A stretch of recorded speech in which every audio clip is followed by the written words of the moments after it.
자, 여러분, 이제 우리 세 번째 타임, 가져보도록 하겠습니다.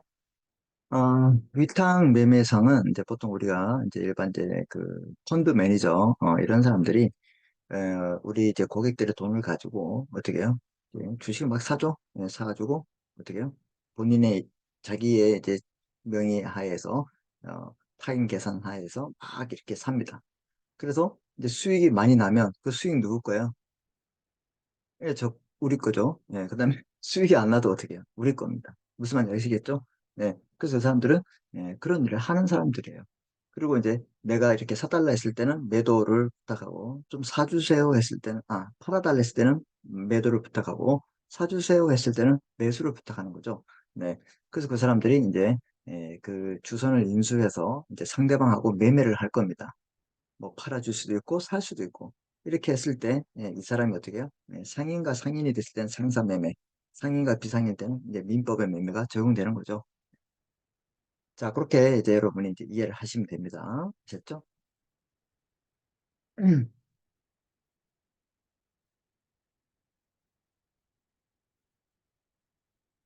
자, 자, 그래서 이제 우리가 제가 이제 이렇게 사례를 설명드렸죠. 이렇게 드렸고,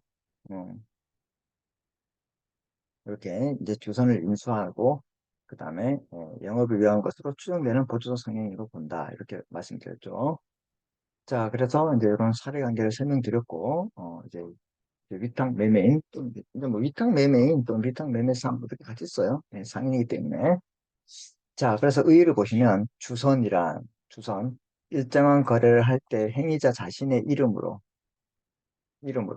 그 자기 명의로. 이때 뭐 네임 그런 뜻이 아니죠. 권리 의무의 주체가 누가 되냐 이런 걸 말씀드리고 있습니다. 거래를 하되 그 효과는 타인에게 기소한다. 음. 그래서 우리가 자기, 이제, 그 위탁매매 지위에서 제110조에서 자기 명의 타인 계산으로 물건이나 유가증권을 매매합니다. 물건 또는 유가증권.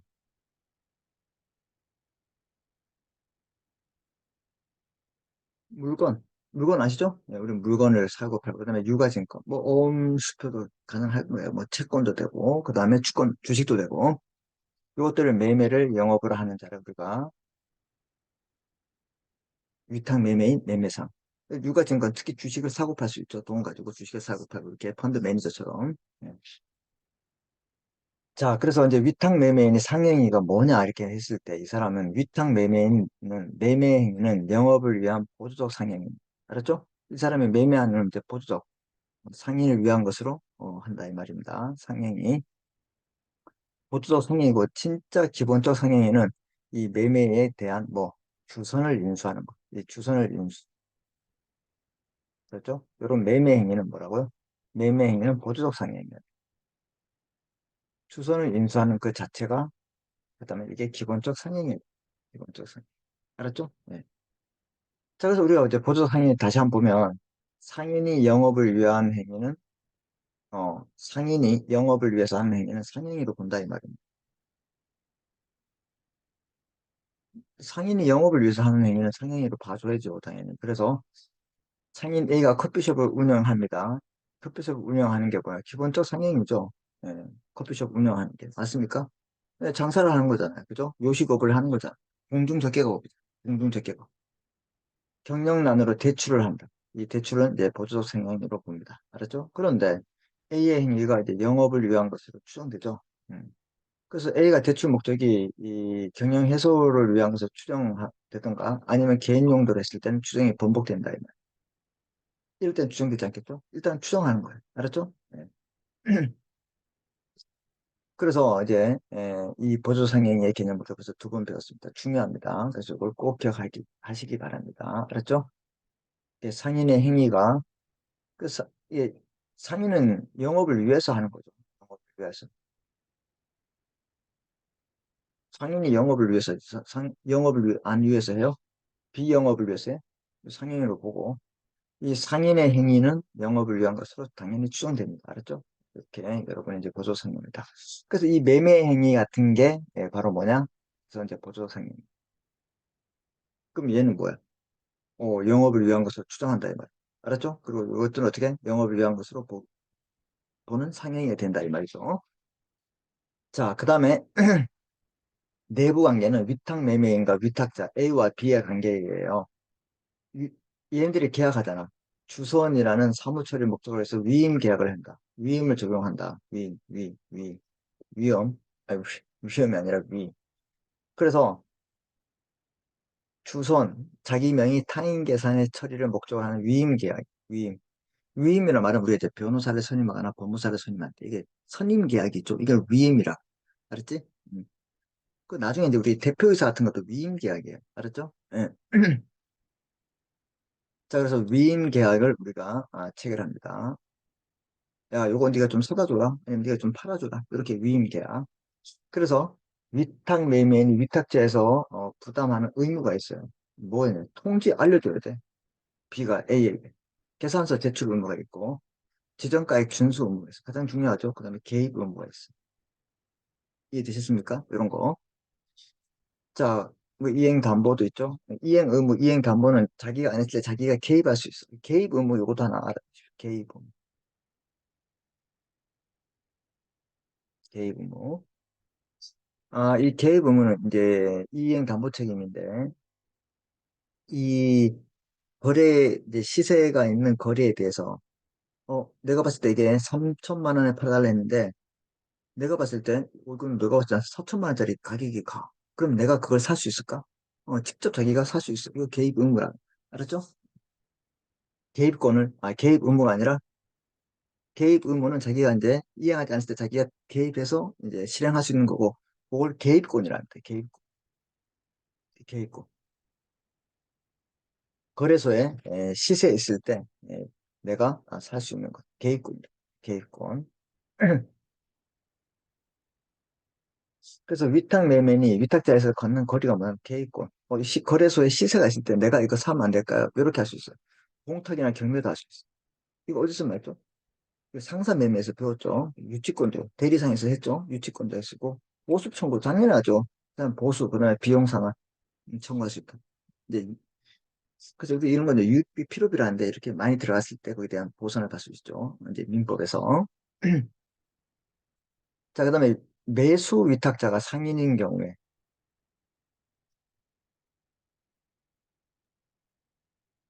매수 위탁자 매수. 네, 이거 사달라고 했을 때 매수 위탁자가 그 매도 위탁자가 아니고 매수 어떤 물건을 사달라고 했을 때 이때는 제 68조, 69조, 70, 71조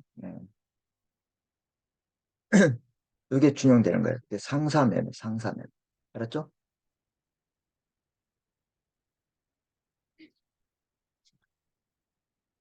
음,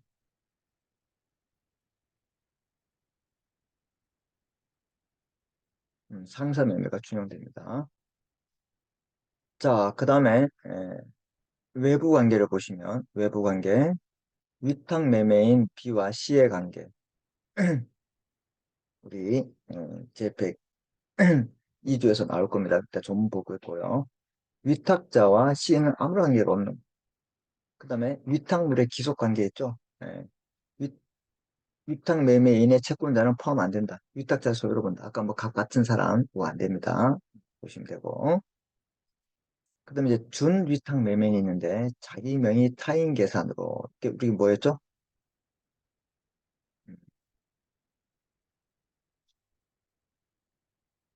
음, 주선이죠. 주선으로 매매 아닌 행위. 우리는 아까 뭐였어요? 음, 주선으로 물건 또는 유가증권을 매매를 하자.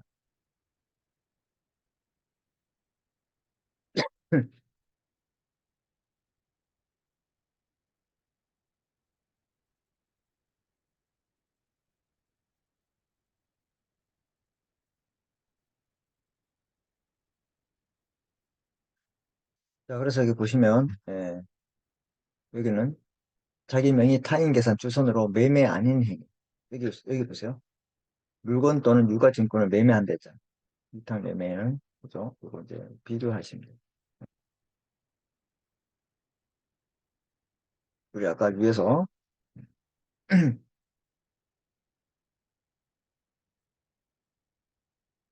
위탁 매매는 물건 또는 유가증권을 매매를 영업을 하는 자리인데 이거는 보세요. 명의 자기 명의 타인 주선으로 매매 아닌 행위라. 그러니까 광고업을 하거나 그 출판업, 여행사 이런 걸 영업을 하는 자를 이제 은손 주선인이 아닌 자를 우리는 준위탁 매매인. 그러니까 출판업이나 광고나 여행사 하는 사람들을 우리가 준위탁 매매업이라. 이해됐죠?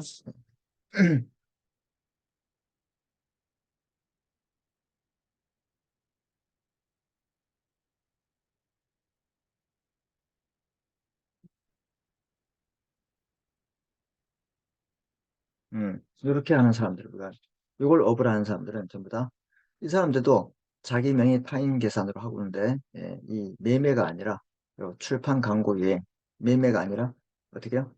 예, 이 출판 광고 여행을 업을 하는 사람들을 우리가 준위탁 매매를 하고 있습니다. 자, 그래서 이제 이런 내용들 우리가 다시 한번 보고 우리 조문을 한번 정리해 보도록 하겠습니다. 자, 101조 자기 명의 권리 의무의 주체가 되고 타인 계산, 경제적 이익의 기속 주체가 주선이랬죠? 주선으로 물건 또는 유가증권의 매매를 영업을 한 자를 위탁매매인이라 한다. 위탁매매상이죠. 그래서 주선의 인수를 영업하는 자, 위탁매매인. 주선을 인수를 영업으로 하는 자. 그 주선의 인수가 뭐냐? 그래서 주선의 인수가 뭐야? 주선의 인수. 이게 기본적 주선의 인수를 뭐라 그랬어? 그렇죠? 이걸 이제 인수하죠. 이걸 기본적 상행 인수를 영업으로 한 자를 위탁매매. 얘는 누구야? 그러면 당연상이지. 당연상인이 됩니다. 알았죠? 당연상인이 되는 거야. 자, 위탁매매인의 지위. 위탁매매인은 자, 위탁자를 위한 매매로 인하여 그럼 위탁자가 매매시킨 거죠. 위탁매매인에게. 그래서 상대방에 대해서 직접 권리를 취득하고 의무를 부담한다. 그렇죠? 그래서 위탁매매인이 어떻게 되는 거야? 어, 직접 권리와 의무를 부담해 자기 명의로 한다 이 뜻이요. 그래서 이렇게 보시면 A가 고려청자 3천만 원을 매도 위탁했다. 그래서 얘가 매매하죠. 상인일 수도 있고 비상인일 수도 있어요. C가. 그래서 매도인은 권리 의무를 부담하고 매도일 이제 얘가 이제 매도인일 때 그럼 매수인도 똑같아요. 매도 위탁을 할 수 있고 매수 위탁을 할 수 있죠. 자기 명의라고 물건의 대가 3,500만 원을 팔았다. 위탁자 소유죠. 그 채권자 갑에는 A의 소유 A의 위탁자 소유고 갑 소유가 되지 않는다. 아까 말씀드렸잖아요. 이해됐습니까? 계속 반복하는 거예요, 지금. 그 여기서 주선의 인수가 뭐냐? 이 주선의 인수가 바로 기본적 상행위가 되는 거죠. 그 다음에 요 매매, 요 B와 C와의 매매가 이제 보조적 상행위가 되는 거죠. 알았죠? 그리고 그래서 여기 보시면 위탁 매매에는 위탁자를 위한 매매로 인해서 이 사람이 파달했잖아요. 매매를 위해서 상대방 이 C와 직접 권리 의무를 부담한다. 자기 명의로 한다. 이 뜻이야. 이해됐습니까? 네, 이런 뜻이에요. 자, 위탁물의 기속이 있죠. 위탁물의 기속. 위탁물의 기속. 위탁 매매인이 위탁자로부터 A로부터 받은 물건, 유가증권이나 위탁 매매로 인해서 취득한 물건, 유가증권, 채권은 위탁자와 위탁 매매인 A와 B 또는 위탁 매매 채권자의 관계에서 위탁자의 소유 또는 채권으로 본다. 누구 A의 거다 이 말입니다. 알았죠? 네, 무조건 A의 거. 위탁자의 소유. 이것도 위탁자의 소유. 위탁자의 소유. 알았죠? 자, 그 다음에 이 통지 의무, 계산서 제출 의무 있죠? 위탁 매매인이 위탁 받은 매매를 한 때에는 지체 없이 위탁자에 대하여 그 계약의 요령, 주소, 성명을 어, 이렇게 통지를 발송하거나 계산서를 제출해야 된다. 통지 의무와 계산서 제출 의무가 있고 위탁 매매상이 및 이행 담보 책임. 위탁 매매에는 위탁자를 위한 매매에 관해서 상대방이 채무를 이행하지 아니한 경우 위탁자에 대해서 이를 이행할 책임이 있다. 네가 이제 그 상대방에게 C에게 계약이 체결됐다고 확신 줬으면 끝까지 얘가 책임을 져야 돼. 알았죠? 그러나 다른 약정이 있으면 그러지 않는다. 왜? 임의 규정이기 때문에 그래요. 지정가액 준수 의무 중요하죠. 위탁자가 지정가액보다 염가로 매도하거나 싸게 판다. 그러면 고가로 매수, 비싸게 사들였다. 경우에는 차익을 부담하는 때 위탁자에게 효력이 있다. 나머지 메꿔 놓으라 이 말입니다. 알았죠? 안 메꿔 놓으면 안 돼요. 예. 보충해서 해라. 위탁자가 지정한 값보다 고가로 매도하거나 염가로 매수했다. 싸게 샀다. 이럴 때 그 차액은 다른 약정이 없으면 위탁자 거로 본다. 무조건 위탁자 소유예요. 그래서 뭐예요?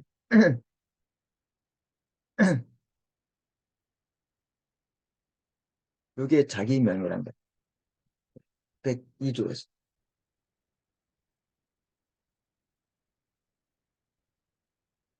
그죠? 예. 그 다음에 여기에서 계산은 누구 거라고? 위탁자 소유된다. 내 게 아니야. 타인 계산. 자기 명의. 그래서 주선이란 말이 나와. 자, 그 다음에 계획권 보세요. 아까 내가 계획권 중요하다 했죠? 네, 계획권. 위탁 매매 거래소의 시세에 있는 물건이 물건 또는 유가증권의 매매를 위탁받은 경우에 직접 그 매도인이나 매수인이 될 수 있대. 자기가 그걸 사거나 팔아줄 수 있다. 이 말. 알았지? 거래소에 시세에 있는 물건에 대해서는 지가 직접 뭐 한다고요? 팔아줄 수 있다. 이 말. 이 색깔이 어디였지? 이 색깔. 음. 그래서 뭐야 이게? 3천만 원 팔아주세요 했는데 이거 내가 봤을 때 4천만 원. 그럼 자기가 살 수 있다. 개입할 수 있다. 이해됐습니까? 또 뭐 하나 사다 주세요 했을 때 자기가 내 거 있는 거 주겠다. 음.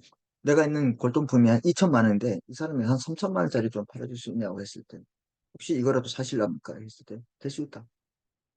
이렇게 1항의 경우 위탁매 1항의 위탁매 위탁자에게 보수를 청구할 수 있다. 음. 알았죠? 예, 계획권이 항상 계획권. 위탁물의 훼손하자에 있어서 위탁 매매인이 위탁 목적물을 인도받은 후 그 물건의 훼손하자가 발견된 때 그 물건을 불패에 염려했을 때는 또 가격 절약의 상황을 안 때 지체 없이 통지해야 됩니다. 통지 의무가 있어요. 썩을 것 같아 그럼 빨리 얘기해줘야지. 그 다음에 이거 모서리에 거래청자 밑받침이 깨졌습니다. 말해줘야죠. 전항의 경우 위탁자의 지시를 받을 수 없거나 그 지시가 지연된 때는 위탁 매매인은 위탁자를 이익을 위해서 적당한 처분을 할 수 있다 이 말입니다. 처분도 할 수 있어요. 적당한 위급한 상황이 되겠죠? 예.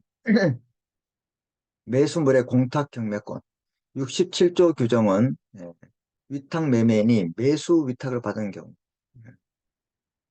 중요한 얘기입니다. 매수 위탁. 자, 매수 위탁. 사나 사주세요 이렇게 했어요.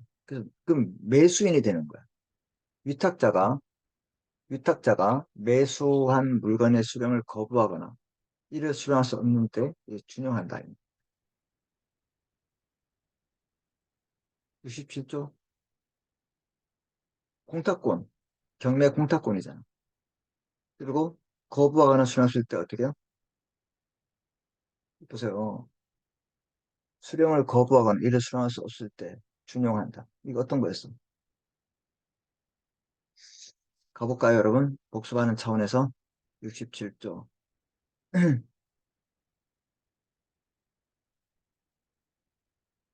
이거 그대로 복사해요. 네? 여기 봐.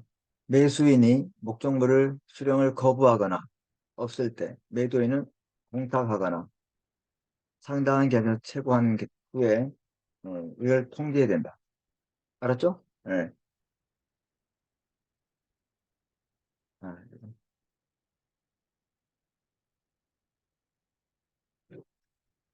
그래서 상사 매매가 중요하다고요, 여러분. 그래서.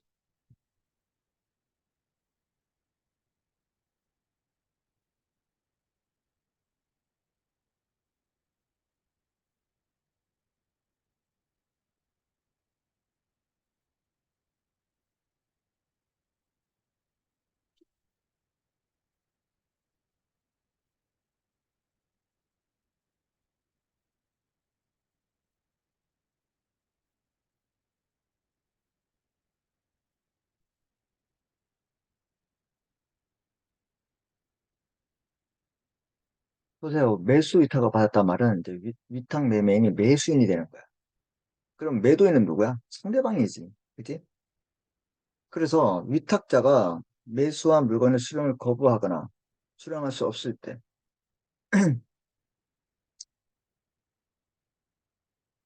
이때는 준용한단 말은 어떻게 해요? 야, 얘가 안 받아. 음, 사왔는데 사왔는데 얘가 위탁자가 안 받아.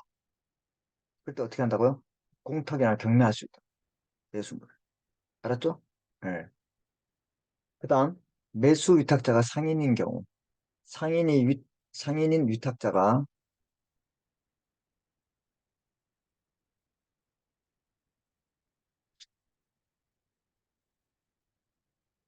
위탁자가 상인이야. 상인일 때 그 영업에 관한 물건을 매수를 위탁한 경우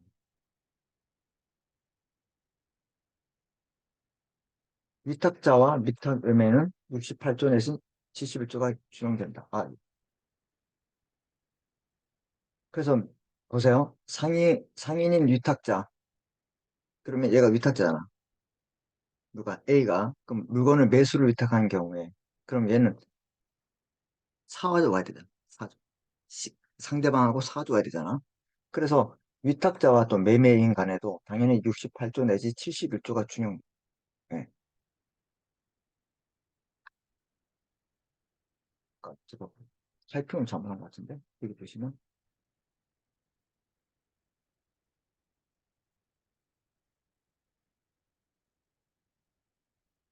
매수 위탁자가 상인인 경우에 이거 죄송합니다. 네,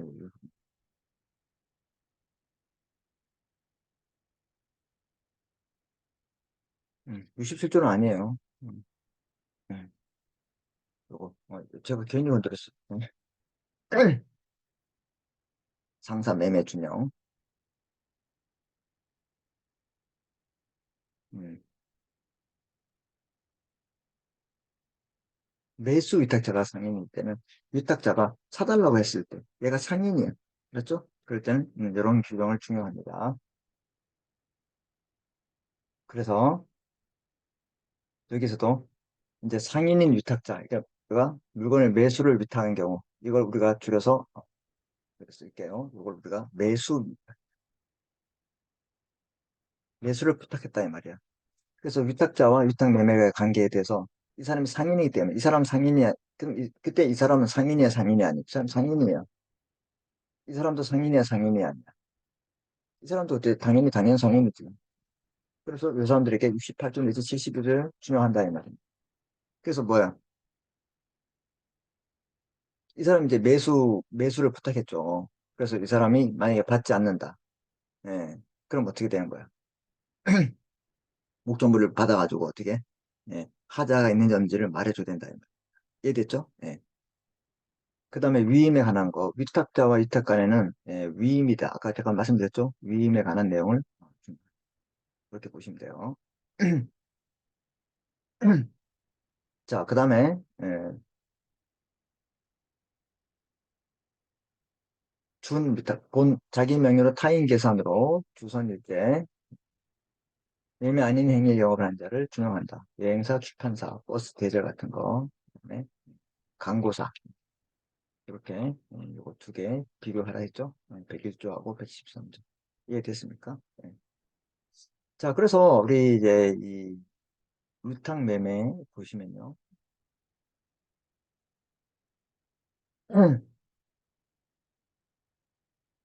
이게 B가 당연사유 C면 이제 생산매가 이제 이게 적용되고 특히 더 중요한 것은 이렇게 더 보충합니다. 특히 매수 위탁자가 상위일 경우에는 위탁 매매인과의 관계에서 요것도 이제 상사매매 제 68조에서 제 71조 규정이 준용. 당연히 이제 B와 C가 이제 얘가 상인이면 이제 당연히 상사매매가 적용되겠죠. 그리고 이 사람이 또 상인일 때도 이 두 분, 또 위탁자와 위탁 매매인 관계가 어떻게 될까요? 네, 당연히 준용한다고 우리가 매수, 그 매수인에 관한 내용, 그 매수인의 하자 통지금 이런 것들이 준용될 수밖에 없습니다. 알았죠? 네. 몇 조에서 나와 있냐? 어? 여기 109조, 110조. 그래서 67조 규정은 위탁매매인이 매수 위탁을 받은 경우에 위탁자가 수령을 거부하거나 거래했을 때. 알았죠? 예. 그래서 이걸 준용한다. 이렇게 보고 있습니다. 이 사람이 물건을 사는데 내가 안 받으면 어떻게 해요? 공탁이나 경매할 수 있다. 이 뜻이야. 알았지? 그래서, 위탁자와 위탁매매자는 어떻게 해요? 매수를 했을 때만 된다. 그래서 매수가 중요하다. 매도가 아니라 매수. 여기도, 어디였어? 매수, 매수. 이럴 때, 예, 적용할 수 있다. 이 말입니다. 뭐 B하고 C가 뭐 상인이면 당연히 뭐 상사 매매 적용되는 건 뭐 변론을 하더라도 얘네들도 적용할 수 있다. 요걸 기억합니다. 그럼 비교한 거 보면 대리상, 중개상, 특정인, 불특정인, 비특정인, 주선이 들어가고요. 예, 이거 뭐 한번 읽어보시고 그 다음에 이제 성관주의 의무 뭐 있고 통지, 경업, 영업 비밀, 그 다음에 성관주의 의무 다 있습니다. 경품, 계약서, 장부, 묵비, 개입, 통지, 계산서, 지정가액, 처분은 요거 필기해서 보시면 됩니다. 자, 그다음에 이제 마지막으로 운송 주선인이 있는데, 이제 송화인을 우리가 이제 보내는 사람이고, 이제 나누는 사람이 우리가 운송 주선이랍니다. 그래서 이 주선인이 자기가 직접 할 수 있고, 아니면 이 사람 통해서 할 수 있다, 이 말입니다. 그렇죠? 예, 그래서 의의를 보시면 자기 명의로, 그 권리와 의무를 자기가 책임진다, 이 말이죠. 물건을 주선을 하는 사람, 자기 명의로 물건 운송의 예, 주선을 영업을 한다. 그래서 이 사람이 자기가 권리 의무를 책임을 두고 다룬다 이 말입니다. 그래서 이 사람에게 알려주는 거예요. 당신이 나를 것인가 아니면 내가 할 것인가 이렇게 배상 책임도 있겠고 계획권이 있습니다. 다른 약관 쓰면 직접 운송할 수도 있어요. 자기가 나을 수 있어요. 그다음에 동일한 근무 의무가 있다. 그렇게 보시면 되고 음, 이거는 이제 이 주선이는 1년짜리 시효가 있다. 이렇게 보십시오. 그래서 이 주선이는 그러니까 이게 이렇게 114조, 116조, 그 다음에 책임시효 121조, 시효가 1년이다. 이 정도 알아두시면 될 것 같습니다. 자, 그래요. 이 중요한 내용을 오늘 공부했습니다. 예, 그래서 이제 보조상을 받고 우리 다음 시간에는 또 중요한 이 운송업에 대해서 우리 공부해 보도록 하겠습니다. 자, 이 내용들 중요하니까 여러분들 잘 복습하시고 우리 다음 시간에 만나겠습니다. 수고했습니다.